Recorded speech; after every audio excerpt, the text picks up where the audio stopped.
Peter Murrell arrested and tonight released without charge. The former chief executive of the SNP was taken into police custody amid an investigation into the party's finances. We reflect on the bombshell story. And the road ahead: should traffic in a part of Scotland's biggest motorway be slowed down to a maximum of 30 miles per hour to clean up Glasgow?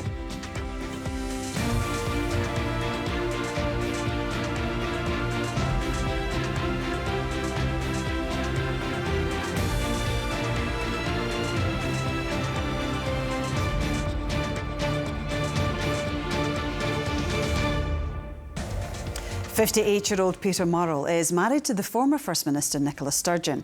He was the chief executive of the SNP from 1999 until he resigned last month amid a controversy over the party's membership numbers. This morning, Scottish politics was stunned when news broke that he'd been arrested and taken into custody in connection with a police investigation into the SNP's finances. Officers have been searching his house in Glasgow as well as the party's headquarters in Edinburgh.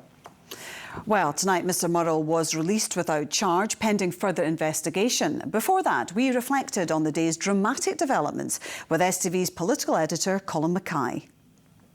So, Colin, an extraordinary day. Absolutely. I mean, no one wants to see the police on their doorstep at the best of times, let alone pitching a tent in your front garden. But I gather from the police that everything kicked off at 7:35 this morning. That's when the police turned up on the doorstep of Peter Murrell and Nicola Sturgeon. Nicola Sturgeon was still in the house at that time, so there had been no prior warning about this, but she left not long afterwards. Now, the police have been there pretty much all day. They will have had a search warrant, so they will have been searching the premises, searching things round about. They've also been searching SNP headquarters. They'll have had a warrant for that as well. Now, Peter Murrell has been arrested and therefore questioned under caution by Police Scotland. But ultimately, the police have confirmed today that a report will be sent to the Crown Office and the Procurator Fiscal. And the arrest relates to an investigation into SNP party finances. This goes back to 2021, where the SNP had an appeal to raise money for another referendum campaign. They got more than £600,000 of donations in and loans as well. And some people who donated money felt that that hadn't been spent on what they had donated it for or loaned it to the party for.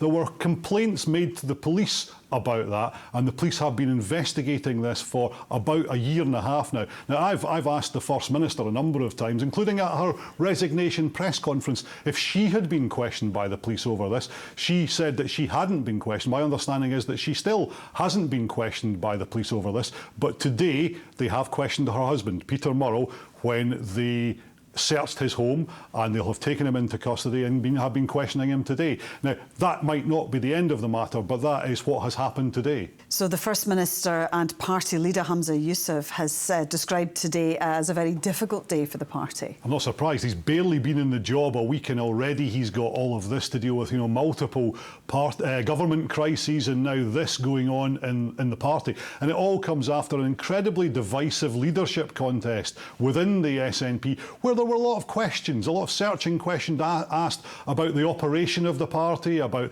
the party headquarters operation, and that not just coming from journalists, but coming from the other candidates as well. And during the campaign, Peter Murrell resigned as chief executive after 24 years in the job with the SNP, after a row about membership numbers. So, it's a really difficult time for Humza Yousaf. He's going to have no political honeymoon whatsoever. I mean, we've already seen a week in the job and he's got no political honeymoon. He's already facing the toughest questions you can imagine about government, about his own party. He's got an awful lot to do, and it's going to be very, very tough looking ahead over the next few months as well. Not only that, he's now facing a by-election potentially as well. So, there is no political honeymoon there for Humza Yousaf at all. It's just tough right from the start.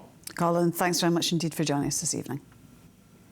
Now, councillors in the city of Glasgow have passed a motion